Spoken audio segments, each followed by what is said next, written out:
ఈ శని వక్రి అంటే వ్యక్తిగత జీవితంలో ప్రమాదాలు, వాళ్ళకి ఆర్థిక సమస్యలు, వాళ్ళ జీవితంలో కష్టాలు, నష్టాలు ఇవే ఉన్నాయంటారా? వక్రగమనంలో ఉన్నటువంటి శని అంతా చెడు చేస్తాడు. కానీ నిజంగా శని వక్రిలో చెడు చేస్తాడా? చాలా మంది జ్యోతిషులు ఎందుకు ఈ శని వక్ర ప్రభావం అని చెప్పేసి భయాందోళనకు గురి చేస్తున్నారంటారు. సగటు మనిషికి కూడా శని అనగానే ఒక రకమైన భయము, ఆందోళన ఉంటుంది. అంతా లాగేసుకుంటాడు, సర్వం లాగేసుకుని రోడ్డు మీద పెట్టేస్తాడంటే అపోహ ఉండడం వల్ల. మనిషి మారితే తన ప్రారంధం కూడా మార్చుకునే అవకాశం ఉండదంటారా? ఉంటే ఎలాంటి అవకాశాలు ఉన్నాయంటారు? కాబట్టి శని మీ ప్రారంధ కర్మని పూర్తిగా అవగాహనతో పెంచేటువంటి అవకాశం ఇచ్చేటువంటి ఏకైక గ్రహం అంటూ ఉంది అంటే అది నాగనాథ్ గారు, వృషభ రాశి వారికి శని వక్రి ప్రభావము వాళ్ళ కుటుంబ ఆర్థిక స్థితిగతులపైన ఎలాంటి ప్రభావం చూపించబోతుంది? ఎందుకంటే ఆల్రెడీ ఈ వృషభ రాశి వాళ్ళు గురుగ్రహ సంచారము ఉంది వాళ్ళకి అని చెప్పేసి ప్రారంభమైందని చెప్పుకున్నాము. మనం గత వీడియోలో కూడా మీరు చెప్పారు. మరి అలాంటిది వాళ్ళకి ఆర్థికంగా కావచ్చు, ఇటు భాగస్వామి విషయంలో కావచ్చు, చాలా సమస్యలను ఎదుర్కోబోతున్నారు అని కూడా చెప్పారు. మరి ఇప్పుడు ఈ శని వక్రి ఎలాంటి ప్రభావము, ఎలాంటి సమస్యలకు దారి తీయబోతుంది? మరి ఒక ఆస్ట్రో సైకాలజిస్ట్గా మీరిచ్చే సలహాలు ఎలా ఉండబోతున్నాయి సార్? ముందుగా హిట్ టీవీ ప్రేక్షకులందరికీ కూడా నమస్కారం. మేడం, విశ్వసనీయత అంటే ఏంటి? నమ్మకం, ఒక రిలయబిలిటీ. విశ్వసనీయతకి పర్యాయ పదం ఏదైనా ఉంది అంటే అదేంటి? నమ్మకమే. విశ్వసనీయత, రిలయబిలిటీకి పర్యాయ పదం అంటే ఏదైనా ఉంది అంటే జ్యోతిష శాస్త్ర ప్రకారంగా వృషభ రాశి. ఓకే, వృషభ రాశి అంటే వృషభ రాశి వేరు, రిలయబిలిటీ వేరు అని చెప్పలేను. ఓకే, వాళ్ళు ఒకసారి గినక మనసులో ఒకటి గినక వాళ్ళు బీజం కింద తీసుకున్నారు, ఒక వ్యక్తి పట్ల నమ్మకం కానీ, ఒక ప్రణాళికని కానీ, ఒక అంబిషన్ గోల్ని సెట్ చేసుకున్నారు అనుకోండి, అది అంత ఈజీగా వాళ్ళు మార్చుకోరు. వాళ్ళు ఆత్మవిశ్వాసం అని కూడా అంటారు. అంటే ఆత్మవిశ్వాసం కన్నా ఎక్కువగా ఒక దృఢ సంకల్పం ఎక్కువ ఉంటుంది. సో ఈ విశ్వసనీయత అన్నది వీళ్ళ జీవితంలో ఒక వెన్నుముక్క లాంటిది. అంటే వీళ్ళ జీవితంలో వీళ్ళు ఎదుర్కొంటున్నటువంటి అనేక రకమైనటువంటి ఆశయాలకి అదొక వెన్నుముక్క. అంటే వాళ్ళు వాళ్ళ పట్ల అంత ఆత్మవిశ్వాసంతో, అంత స్పష్టతతో ఉంటారు వాళ్ళు. సో ఈ శని వక్రి అంటే ఏంటంటే ఇక్కడ వీళ్ళకి వక్రగమనంలో ఉన్నటువంటి తిరోగమనంలో ఉన్నటువంటి శనిగ్రహము వీళ్ళ రాశి ప్రకారం ఏంటి, వీళ్ళకి లాభస్థానంలో ఉంటాడు. అదండి, వృషభ రాశి వాళ్ళకి శని లాభస్థానంలో ఉంటాడు. సో ఈ లాభస్థానంలో ఉన్నటువంటి శని వీళ్ళ జాతక రీత్యా చూసినప్పుడు దశమ భావానికి కూడా అధిపతి, కేంద్ర స్థానానికి కూడా అధిపతి అనమాట. అయితే ఈ వక్రి అంటే ఏంటంటే జ్యోతిష శాస్త్రం ప్రకారము మనిషి తనకు నచ్చినట్లు, ఇది కేవలం జ్యోతిష శాస్త్ర ప్రకారం చెప్తున్నాను, మనిషి తనకు నచ్చినట్లు తనకు ఆలోచనలు, తన కోరికలు, తన జీవితంలో అనుకోవాలనుకున్నవి ఆచరణలకు వచ్చేటివి, వాటికి అనుగుణంగా తను చేసేటువంటి క్రియాశీలకమైనటువంటి కార్యాచరణ అన్నీ కూడా ఆప్టమిస్టిక్ ఉంటాడు. అంటే తన ఆశావాద దృక్పథంతోనే ఉంటాడు. అదన్నీ అయిపోవాలి, జరగాలి, నెరవేరాలి అనేటువంటి ఆలోచనతో ఉంటాడు. ఇది సగటు మనిషి దగ్గర నుంచి సెలబ్రిటీ వరకు ఆలోచన ఉంటుంది. ఇవి ఎందుకు డిలే అవుతాయి, ఎందుకు ఈ యొక్క ఆలోచనకి, మన కోరికలకి, భౌతికపరమైనటువంటి గుర్తింపుకి ఎందుకు మనము అనుకున్న దిశగా మన జీవితం ఎందుకు గడవదు, ఎందుకు అవరోధాలు వస్తాయి? మనం అన్ని ఆర్థికంగా, మానసికంగా, బుద్ధిపూర్వకంగా మనం ఎంత ప్రయత్నం చేసినా, మనకు అన్ని రకాల మనకి ఎబిలిటీస్ ఉన్నా ఎందుకు మనకు ఫలితం రాదు అనేటువంటి ఆలోచన మనిషికి ఎప్పుడు వస్తుంది? ఎప్పుడైతే తన ప్రణాళికకి, తన ఆలోచనకి విరుద్ధమైనటువంటి కాలము, పరిస్థితులు, మనుషులు, ముఖ్యంగా మనుషులు వీళ్ళు ఎప్పుడైతే మనకి వ్యతిరేక దశగా ఉంటారో, వ్యతిరేక దిశలో మనకు కనపడతారో, మన ముందు నుంచి ప్రయాణిస్తారో, అప్పుడు మనము ఈ యొక్క ఆత్మరక్షణలో మనం ఒక మీమాంసలో ఉంటాం. అప్పుడు మనకు వచ్చేటువంటి ఒక ఆలోచన అనేక రకాలుగా మన ఆలోచింపజేస్తుంది. అరే ఎందుకు నా లైఫ్ ఎందుకు ఇట్లుంది, నా లైఫే ఎందుకు ఇలా ఉంది, నా ఒక్కడికి ఎందుకు జరుగుతుంది, నా ఒక్కదానికి ఎందుకు జరుగుతుంది, ప్రపంచంలో అందరు బాగున్నారు, అందరికీ సక్సెస్ వస్తుంది, ఎందుకు పనికిమాలినోడికి వస్తుంది, నాకెందుకు రావట్లేదు అనే ఒక ఆత్మ పరిశీలనని చేయించాలి అంటే జ్యోతిష శాస్త్రంలో శని యొక్క ప్రభావాన్ని చాలా బలంగా తీసుకుంటారు. సో ఈ వక్రిలో ఉన్నటువంటి శని గురించి మనం మాట్లాడుకుంటే, శని వక్రిలోకి వెళ్ళడం అంటే ఏంటంటే, మీనరాశిలో ఉన్నటువంటి శని వక్రగమనంలోకి వెళ్ళడం అంటే ఏంటంటే కుంభరాశి వైపు ప్రయాణిస్తున్నాడని అర్థం. కానీ నిజంగా చెప్పాలంటే జ్యోతిష శాస్త్ర ప్రకారంగా ఈ విశ్లేషణ తప్ప ఖగోళం ప్రకారం దాని వివరణ వేరే ఉంటుంది. భూభ్రమణం వల్ల మనకి ఒక ఇల్యూజనరీ ఆప్టికల్ ఇల్యూజన్ ఏంటంటే శని వక్రగమనం నడుస్తున్నట్టు మనకు ఒక ఇమేజ్ అట్లా అనిపిస్తుంది మనకి, కానీ అది నిజంగా కాదు. అది కాదు. కానీ జ్యోతిష శాస్త్ర ప్రకారం ఏంటంటే వక్రగమనంలో ఉన్నటువంటి శని ఏ రాశి నుంచి ఏ వక్రగమనంలోకి వెళ్తున్నాడు, తిరోగమనం ఎక్కడ వెళ్తున్నాడు అంటే కుంభరాశి వైపు.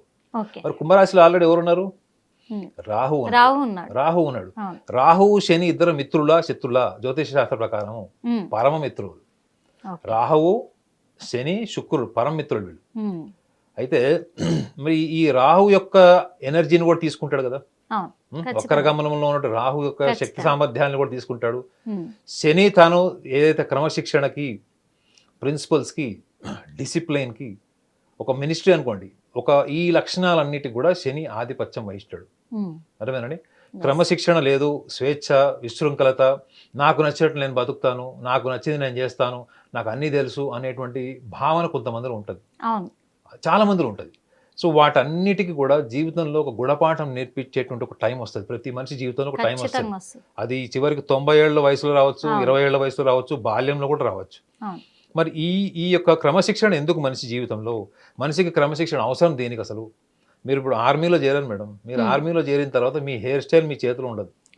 అర్థమైందా? మీరు వేసుకునే బట్టలు, మీరు తినే ఆహారం, మీరు పడుకునే టైం, మీరు నిద్రలేంచి లేచి పొద్దున ఎప్పుడు జాగింగ్కి వెళ్ళాలి, ప్రతిదీ కూడా ఎందుకు అక్కడ క్రమశిక్షణ ఉంటుంది? మీరు ఆర్మీలో ఉన్నా, మీరు పోలీస్ డిపార్ట్మెంట్లో ఉన్నా, మీరు కొన్ని డిసిప్లైన్డ్ ఫీల్డ్స్లోకి మీరు వెళ్ళినప్పుడు మీ ఇండివిజువాలిటీని పూర్తిగా పక్కన పెడతారు. మీ ఇండివిజువాలిటీని తీసి పక్కన పెట్టడం అంటే అర్థం ఏంటి? మీ అహంకారాన్ని తీసి పక్కన పెడుతున్నారు మేడం. మీకు నచ్చినట్లు మీరు బతుకుతారు. మీకు నచ్చినట్లు మీరు కాకుండా పరిస్థితులకు తగ్గట్టుగా, కాలానికి అనుగుణంగా ఒక రేషనాలిటీ, ఒక రేషనల్ ఎన్విరాన్మెంట్ ని మీరు కనెక్ట్ అయ్యేటువంటి సందర్భాన్ని సృష్టించేవాడే శనిగ్రహము. రాహు ఏం చేస్తాడు? రాహు ఈ భౌతిక సుఖ సంతోషాలు అన్ని ఇస్తాడు. మీ ఇంట్లో ఉండే సైకిల్ దగ్గర నుంచి ఒక మోస్ట్ లగ్జరియస్ కార్ కూడా రాహు పోర్ట్ఫోలియోకి వస్తుంది. రాహు పోర్ట్ఫోలియోకి వచ్చేది అంటే ఈవెన్ మీ ప్రైడ్, జీవితంలో ఉన్నతమైనటువంటి స్థానం ఏముంటుంది మేడం? ఒక మనిషికి హైయెస్ట్ ప్రైడ్ ఏముంటుందంటే పవర్, పొలిటికల్ పవర్ కావచ్చు, సోషల్ పవర్ కావచ్చు, ఫ్యామిలీ అని కావచ్చు. ఈ వీటికి సంబంధించినటువంటి లక్షణాలన్నింటినీ కూడా రాహువు ట్రావెల్ చేస్తాడు ఈ టైంలో. చాలా మంది ఏమనుకుంటారంటే వృషభ రాశిలో ఉన్నటువంటి రాహు ఉచ్చ అద్భుతమైన ఫలితాలు ఇస్తారనుకుంటారు, కానీ కుంభరాశిలో ఉన్నటువంటి రాహు సెన్సేషనల్ రిజల్ట్స్ ఇస్తాడు.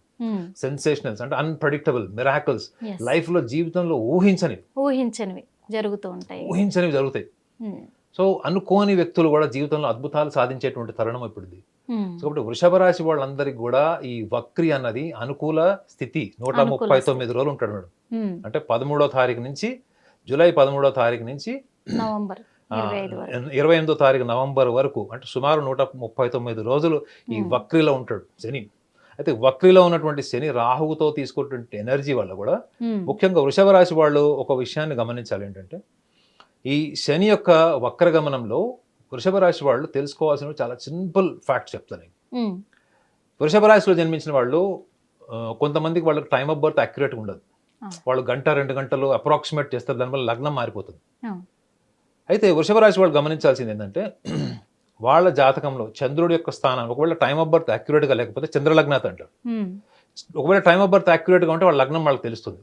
సో లగ్నాత్ కానీ చంద్రలగ్నాత్ కానీ కేంద్ర స్థానాల్లో వాళ్ళ వ్యక్తిగత జాతకంలో కేంద్ర స్థానాలు అంటే లగ్న, చతుర్థ, సప్తమ, దశమ భావాలు, ఈ 4 కేంద్ర స్థానాల్లో శనిగ్రహం ఉండినట్టయితే ఈ వృషభ రాశిలో పుట్టిన వాళ్ళకి ముఖ్యంగా లగ్న భావము అంటే జీవితంలో మనము ఏ లగ్నంలో జన్మించాము అన్నప్పుడు ఆ లగ్నానికి సంబంధించినటువంటి మనకు బాల్యంలో ఎదుర్కొంటున్నటువంటి జీవితం అనుభవాలు, కష్టకాలం కావచ్చు, చాలా లగ్జరీగా పెరిగి ఉండొచ్చు. సో అదొకటి. లగ్న భావాన్ని చూసుకున్నా, చతుర్థ భావంలో శని ఉన్నాడు అనుకోండి. చతుర్థ భావం అంటే విద్య, ల్యాండ్ ప్రాపర్టీస్కి సంబంధించి కానీ, లేకపోతే రిలేషన్ విత్ మదర్, వీటికి సంబంధించినవి. చతుర్థ భావంలో విద్యార్థులైతే వాళ్ళు గతంలో ఏవైతే వాళ్ళు ప్రయత్నాలు చేశారో, వాళ్ళకి రావాల్సిన గుర్తింపు రాలేదో, విదేశాలకు ప్రయత్నం చేశారు, అక్కడ వీసా లేదో, లేకపోతే అక్కడ ఏమైనా సమస్యలు వచ్చినాయి, H1 నుండి చాలా మంది ఉద్యోగాలు రావట్లేదు చూసారండి. ఇప్పుడు ఈ వక్రగమనంలో ఏంటంటే అనుకూలమైనటువంటి వాతావరణాన్ని ఇస్తాడు విద్యార్థులకి కూడా.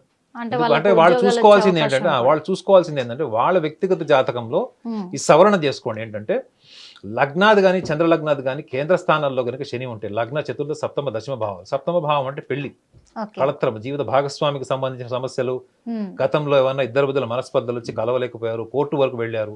సో వాళ్ళకు అనుకూలమైనటువంటి వాతావరణాన్ని ఏర్పడుతుంది ఈ 139 రోజులు. Okay. ప్లస్ ఉద్యోగ ప్రయత్నాలు చేస్తున్నారు, H1 వీసా ఉంది రావట్లేదు, జాబ్ వచ్చింది కానీ జాబ్లో నాకు ఇప్పటికి కూడా నాకు శాలరీ పెరగట్లేదు, లేదా నాకు అప్లాజ్ లేదు, ఇవన్నీ కూడా ఏంటి దశమ భావానికి సంబంధించినవి. Okay. సో ఈ వృషభ రాశి వాళ్ళు ఈ లగ్నాత్ కానీ చంద్రలగ్నాత్ కానీ కేంద్ర భావాల్లో కనుక శని ఉంటే గతంలో మీకు పోస్ట్ పోన్మెంట్ డిలే ఏవైతే జరిగినాయో వక్రిలో మీకు శని క్విక్ గా రిజల్ట్స్ ఇస్తాడు మేడం. ఇంకా అవన్నీ కూడా ఇప్పుడు స్పీడ్ గా ఇస్తాడు రిజల్ట్స్ మీకు. స్పీడ్ అంటే స్పీడ్ గా ఇస్తాడు మీకు, ఎందుకంటే రాహుతో కూడా కలిసి ఉన్నాడు. సో కాబట్టి మీరు ఈ 139 రోజుల ప్రణాళికలను మీరు చూసుకుంటే మీరు చేయాల్సినటువంటి ఒక చిన్న పని ఏంటంటే, మీరు ఏదైనా దేన్నైనా కానీ మీరు ఒక దాన్ని విశ్వసించారు, మీరు ఒక వ్యక్తిని నమ్మారు, లేదా ఒక వ్యవస్థను నమ్మారు, ఒక సంస్థని నమ్మారు, దాని వెనక మీరు వెన్నుముక్కలాగా ఉన్నారు, నిలబడ్డారు అనుకున్నప్పుడు మీరు ఒక్క విషయాన్ని గమనించాలి, ఏంటంటే కాలాన్ని బట్టి మీరు నిర్ణయాల్ని మెరుగుపరుచుకునే ప్రయత్నం మీరు చెయ్యాలి. నేను చెయ్యను, నాకు తోచింది చేస్తాను, నాకు అనిపించిందే చేస్తాను, ఇది కరెక్ట్, ఇది రైట్, ఇది రాంగ్ అనుకున్నప్పుడు కొన్ని సందర్భాల్లో వాళ్ళు రైట్ రాంగ్ అయిండొచ్చు, కానీ అక్కడ టైం ఏం డిమాండ్ చేస్తుంది, టైం ఏం డిమాండ్ చేస్తుంది చెప్పండి. మనం ఎన్నోసార్లు చూస్తాం, మనం లైఫ్లో ఎన్నో ఎక్స్పెరిమెంట్స్ చేస్తాం, కానీ ఒక్కొక్కసారి మన పర్ఫార్మెన్స్ లేకపోయినా వేరే వాళ్ళ పర్ఫార్మెన్సెస్ వల్ల కూడా అక్కడ పరిస్థితులు చక్కబడేలాగా ఉంటాయా లేదా? కుటుంబంలో ఒక అడ్మినిస్ట్రేటర్ మాత్రమే, ఫాదరే ప్రతి నిర్ణయాలు తీసుకోవాల్సిన అవసరం లేదు, మదరే తీసుకోవాల్సిన అవసరం లేదు. Even some times even children though they are very young, they are potential enough to handle certain situations. ఆ ఫ్లెక్సిబిలిటీని వీళ్ళు పెంచుకోవాలి మేడం. వీళ్ళు ఇంతకంటే పెద్ద చేయాల్సింది కూడా ఏమీ లేదు. They must learn to accept certain facts, they must learn to be flexible, they should avoid rigidity. ఈ లక్షణాలని వీళ్ళు 139 రోజుల్లో వీళ్ళు ఎప్పుడైనా కీలకమైనటువంటి వీళ్ళకి సందర్భాలు, పరిస్థితులు, దశలు వచ్చినప్పుడు ఈ లక్షణం మీద వీళ్ళు దృష్టి పెడితే ఈ 139 రోజులు ఏవైతే ఉన్నాయో వీళ్ళకి, ఇవి వీళ్ళకి ఒక ఫౌండేషన్ లాగా ఉంటుంది మేడం. ఇది ఒక ఫౌండేషన్ లాగా ఉంటుంది. వాళ్ళకి దశమ రాహువు 18 నెలలు ఉంటాడు ఈ వృషభ రాశి వాళ్ళకి. వక్రి వెళ్ళిపోతుంది 139 రోజులకి, కానీ దశమ రాహు ఉంటాడు వీళ్ళకి. లాభస్థానంలోకి వెళ్ళిపోతాడు అప్పుడు శని వక్రి తర్వాత. వక్రత్యాగం అంటారు, వక్రత్యాగం అయిపోతుంది 28వ తారీఖు నవంబర్ మాసంకి. అప్పుడు ఇప్పుడు వీళ్ళు ఏవైతే ప్రణాళికలు వేసుకున్నారో, శని ఎప్పుడు కూడా మనిషికి భౌతిక పరమైన క్రమశిక్షణ, అంటే బద్ధకంగా ఉండే వాళ్ళకి సక్సెస్ రాదు. మీరు అన్ని ప్రయత్నాలు చేస్తారు అయినా మీకు లైఫ్లో సక్సెస్ రాదు. మీరు అప్పుడు ఇంకా ఓర్పు, కసి పెరుగుతుంది కదా మేడం. సో ఓర్పు అన్నది అంతర్గత శక్తి మేడం. అదేవిధంగా మీరు పరిగెత్తి ఉరుకులాడి ఏమైనా సాధించగలుగుతారేమో, కానీ ఓర్పు, సహనము, ప్రణాళిక, క్రమశిక్షణ ఇవన్నీ కూడా అంతర్గత శక్తులు. ఈ అంతర్గత శక్తిని పెంచుకునేటువంటి క్రమంలో వృషభ రాశి వాళ్ళకు ఉన్నటువంటి గొప్ప లక్షణం ఏంటంటే వాళ్ళ మంచి ప్రణాళిక, అన్షేకబుల్ ఉంటారు మేడం. చాలా ఈజీ గోయింగ్ లైఫ్ ఉంటుంది. కాకపోతే వీళ్ళు వ్యక్తులతోని మమైకమైనప్పుడు కుటుంబ పరంగా ముఖ్యంగా జీవిత భాగస్వామికి సంబంధించి కానీ, మీరు ఇందాక కూడా గురువు వీళ్ళకి అష్టమాధిపతి రాశి వాళ్ళకి, ఈ గురు గ్రహం కూడా వీళ్ళకి మిథునంలోకి వచ్చాడు. జీవిత భాగస్వామికి సంబంధించినవి కానీ, వీళ్ళు లైఫ్ పార్ట్నర్కి సంబంధించిన కానీ, ఇంటర్పర్సనల్ రిలేషన్కి సంబంధించినవి కానీ, ఈ విషయానికి వచ్చేటప్పటికి ఈ ఫ్లెక్సిబిలిటీ ఏదైతే నేను చెప్పాను చూడండి, థాట్ ఫ్లెక్సిబిలిటీ, వేరే వాళ్ళని కూడా మనం ముందు ఉండి నడిపించడం అంటే చూడండి, ఈ లక్షణాన్ని కనుక వీళ్ళు అడాప్ట్ చేసుకుంటే, ఈ లక్షణాన్ని అడాప్ట్ చేసుకోకపోవడం కూడా కారణం ఏంటంటే వీళ్ళకి ఒక కనిపించినటువంటి అభద్రతా భావం ఉంటుంది మేడం వీళ్ళలో. మనుషులు చాలా మంచివాళ్ళు, చాలా మంచివాళ్ళు, చాలా ఉదార స్వభావము, ఎప్పుడు నో చెప్పరు ఎవరికి కూడా. మీరు ఏ అడిగినా నో అని చెప్పరు, ట్రై చేస్తారు, ప్రయత్నం చేస్తారు నిజాయితీగా. కానీ వీళ్ళలో ఏంటంటే వాళ్ళ వరకు వచ్చేటప్పటికి ప్రపంచంతో మనం పోటీ పడుతున్నప్పుడు, మన కుటుంబ సభ్యులు కావచ్చు, మన అన్నదమ్ములు, అక్కచెల్లెలు ఎవరైనా కావచ్చు, ఈ పోటీతత్వం దగ్గరకు వచ్చేటప్పటికి ఈ అభద్రతా భావం వీళ్ళకి తెలియనటువంటి ఒక నెగిటివ్ పర్సనాలిటీని ఎస్టాబ్లిష్ చేస్తుంది. ఇది ఈ 139 రోజులు కనుక వీళ్ళు దీని మీద దృష్టి పెడితే నెక్స్ట్ రాబోయేటువంటి టైం ఏదైతే ఉందో, దశమ రాహు 18 నెలలు ఉంటాడని చెప్పా కదా. సో దీని వల్ల వీళ్ళకి ఏంటంటే ముఖ్యంగా వీళ్ళకి కేతు కూడా, వీళ్ళకి ఈ రాశి వాళ్ళకి, వృషభ రాశి వాళ్ళకి కేతు కూడా వాళ్ళకి సింహరాశి ఉంటాడు. సో ముఖ్యంగా తల్లితో ఉండేటువంటి రిలేషన్స్, తల్లిదండ్రులతో ఉండే రిలేషన్స్, బాధ్యతలు, వాళ్ళకి ఏమైనా ఇంటర్నల్ ఈగోస్ కానీ, లేకపోతే మెంటల్ డిస్టర్బెన్సెస్ కానీ ఏమైనా వస్తే, ఇదే రాహు వక్రితో ఉన్నటువంటి రాహు ఎక్స్ట్రీమ్ బిహేవియర్ కూడా డామినేట్ చేస్తాడు. అట్లాంటి బిహేవియరల్ చేంజెస్ కూడా తీసుకొస్తాడు మేడం. అంటే మీకు తెలియకుండానే మీలో ఒక రకమైన ఆవేశం, మీరు తెలియకుండానే అవతల వాళ్ళని మాటలతో హర్ట్ చేయడం, ఉన్న చిన్న రిలేషన్ కూడా చాలా పెద్ద ప్రాబ్లమ్స్కి వెళ్ళిపోయి రిలేషన్స్ చెడిపోయేటువంటి అవకాశం కూడా ఉంటుంది. కాబట్టి ఈ అలాంటి సిచ్యువేషన్స్ క్రియేట్ అవుతాయి. ఎందుకంటే రాహు బిహేవియర్ మీద చాలా ఇంపాక్ట్ ఉంటుంది మేడం. ముఖ్యంగా గుర్తుపెట్టుకోండి, రాహు బిహేవియర్ మీద, మనిషి ప్రవర్తన మీద, అగ్రెసివ్ బిహేవియర్ మీద చాలా ఇంపాక్ట్ ఉంటుంది. అందుకే చెప్తాను, రాహు బలం లేకుండా ఒక రాజకీయ నాయకుడు శాసించలేడు ప్రజల్ని కానీ, లేకపోతే ఒక వ్యవస్థని కానీ శాసించలేడు. ఒక అధికారంలో ఉన్నప్పుడు చాలా మందికి అధికారం ఉంటుంది తప్ప వర్డ్ పవర్ ఉండదు. వాడు చెప్పిన ఎవరు వినరు. సో కానీ రాహు యొక్క బ్లెస్సింగ్ ఉంటే వర్డ్ పవర్ ఉంటుందని చెప్తారు. సో కాబట్టి ఇదే వర్డ్ వాళ్ళకి కర్స్ కింద మారకూడదు. వీళ్ళ మాటతత్వమే వీళ్ళకి సమస్యను తేకూడదు. సో తేకూడదు అంటే ఈ చిన్న చిన్న టిప్స్ కనుక వీళ్ళు ఫాలో అయితే ఈ వక్రగమనంలో ఉన్నటువంటి శని రాహుతో కలిసినటువంటి ఆ కన్సాలిడేషన్ ఆఫ్ ఎనర్జీ ఏదైతే ఉందో అదంతా కూడా వీళ్ళకి అద్భుతమైనటువంటి ఫలితాలను ఇస్తుంది తప్ప ఎటువంటి చెడు చేయదు అనేది మాత్రం ఖచ్చితంగా చెప్పచ్చు. మరి వృషభ రాశి వాళ్ళు ఇప్పటికే గురు సంచార ప్రభావంతో చాలా భయాందోళనకు గురయ్యారు. అందులో ఒకటి శని వక్రి కూడా ప్రభావం చూపబోతుంది అని ఇంకొంచెం భయం కూడా పెంచుకున్న రోజులని చెప్పొచ్చు. కానీ ముఖ్యంగా మీరు చిన్న ట్రిక్స్ ఇప్పుడు నాగనాథ్ గారు చెప్పిన ఈ ట్రిక్స్ ఫాలో అవుతే కనుక ఇక మీదట శని వక్ర ప్రభావం అనేది మీకు చాలా మేలు చేయబోతుంది, మీకు అంత మంచి జరగబోతుంది, మీరు భయాందోళనకు చెందాల్సిన అవసరమే లేదని ఎంత చక్కగా కూడా చెప్పినందుకు మా హిట్ టీవీ ప్రేక్షకుల తరఫున అలాగే మా తరఫున కూడా నాగనాథ్ గారికి హృదయపూర్వక నమస్కారాలు. హిట్ టీవీ యాప్, ఇందులో short news, live news, entertainment shows, movies, digital magazines తో పాటు మీ జిల్లా వార్తలను కూడా ఫ్రీగా చూడొచ్చు. ఇంకెందుకు ఆలస్యం, వెంటనే హిట్ టీవీ యాప్ ని డౌన్లోడ్ చేసుకుని ఫ్రీగా ఎంటర్టైన్మెంట్ పొందండి. Hit TV app. Hit TV app. Please download hit TV app. Hit TV app ని ఫ్రీగా డౌన్లోడ్ చేసుకుని ఎంజాయ్ చేయండి. మీకు నచ్చిన ఎంటర్టైన్మెంట్ కోసం హిట్ టీవీ యాప్ ని ఫ్రీగా డౌన్లోడ్ చేసుకుని ఎంజాయ్ చేయండి. హిట్ టీవీ యాప్ ని డౌన్లోడ్ చేసుకుని ఆస్వాదించండి, ఆశీర్వదించండి. ఇంతమంది సెలబ్రిటీలు హిట్ టీవీ యాప్ ని డౌన్లోడ్ చేసుకోండి అని చెప్తున్నారంటే ఎంత మంచి యాప్ ఆలోచించండి. అమెరికా అమెరికా అమెరికా అమెరికాలో చదవాలనుకునే వాళ్ళకి విశ్వసనీయమైన పేరు మన శౌర్య కన్సల్టెన్సీ. UK లో 1 year masters. UK లో 1 year masters. 2 years work permit up to 5 years visa. Contact Saurya Consultancy. Contact 89851 89851.